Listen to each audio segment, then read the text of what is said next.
안녕하세요, 여러분. 써널의 파이썬 기초 강의 28강 최대 최소값입니다.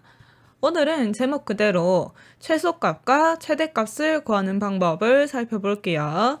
바로 실습으로 넘어가도록 하겠습니다. 최소값 구하기부터 사용자에게 숫자를 여러 개를 입력을 받아서 그 중에서 최소값을 구하는 예제입니다.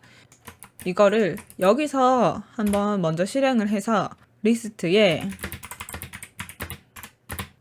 이렇게 숫자를 넣었다라고 치면 최소값을 구하는 방법은 우리 배웠던 것 중에서는 min 함수를 써서 바로 구할 수가 있습니다. 그런데 오늘은 이 함수를 써서 바로 구하는 거 말고 알고리즘을 직접 짜는 거를 해보도록 할게요. 코드를 살펴보면 먼저 입력을 받아서 공백을 기준으로 자르고 이거를 int 숫자 값으로 만든 다음에 리스트에 넣어주는 것까지 진행을 했고, 처음에 최소값을 담을 m이라고 하는 변수를 만들어서 리스트에 있는 맨 첫 번째 값을 집어넣어 줍니다.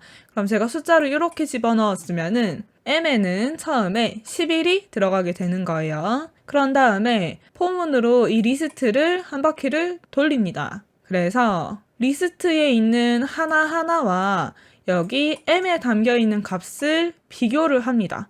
그런데 m에 담겨있는 최소값이 더 작은 경우는 그냥 넘어가면 돼요. 여기는 최소값을 담기 위한 공간이니까 i에 있었던 값이 더 작을 수도 있죠.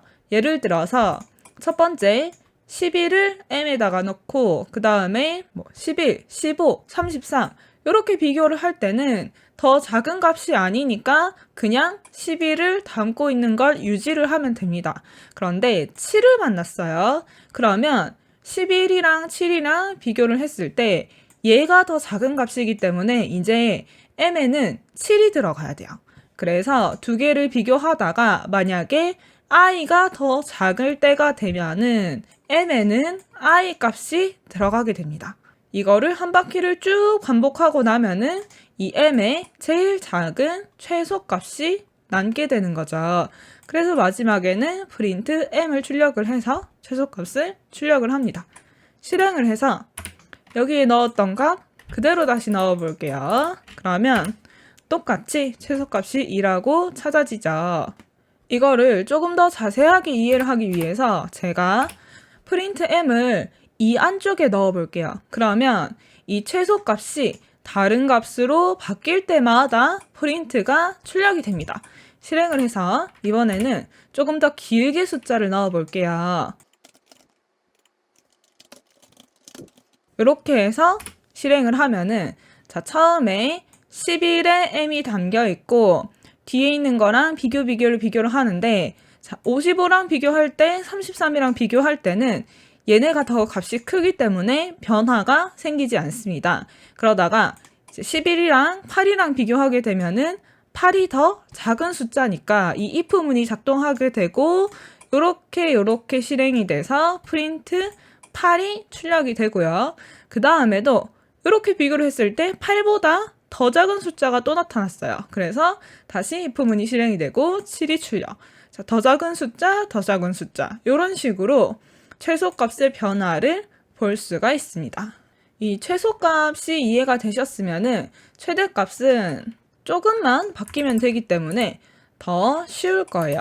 자, 여기서 아래의 코드로 내려오면서 바뀐 게 딱 하나 있습니다. 여기에 있는 부등호의 방향만 바뀌었어요. 같은 방법으로 진행을 하는데 이번에는 처음에 넣었던 값보다 더 큰 값이 i에 있는지를 체크하는 거죠. 이것도 그러면 그대로 실행을 해서 이번에는 이 숫자에서 조금 더 추가를 해서 더 큰 숫자들을 넣어 볼게요. 이렇게 그러면 이 중에서 최대값은 100이다 라고 나오고 아까처럼 이 최대값이 변하는 과정을 보기 위해서 프린트를 이 if문 안쪽에다가 넣고 다시 한번 실행을 해볼게요. 숫자는 똑같이 그러면 자, 처음에 11보다 더 큰 값을 만난 게 55였습니다. 자, 그리고 나서 55보다 계속 작은 값들이었다가 더 큰 값, 그 다음 큰 값을 만나는 게 65예요. 그리고 65보다 큰 값을 만난 게 100이고 89는 100보다는 크지 않죠? 그래서 마지막까지 100이 유지되기 때문에 이렇게 55, 65, 100이 출력이 되고 최종 이 프린트를 밖에서 찍었을 때는 최대값 100이다 라고 출력이 되는 거죠. 이 최대값, 최소값 구하기 예제는 많은 알고리즘 예제의 기초 부분이 되는 거기 때문에 이번 기회에 정확하게 알아두고 넘어가면 좋을 것 같아요. 자, 그러면 오늘의 강의는 여기까지이고 다음 시간에 또 만나요. 안녕!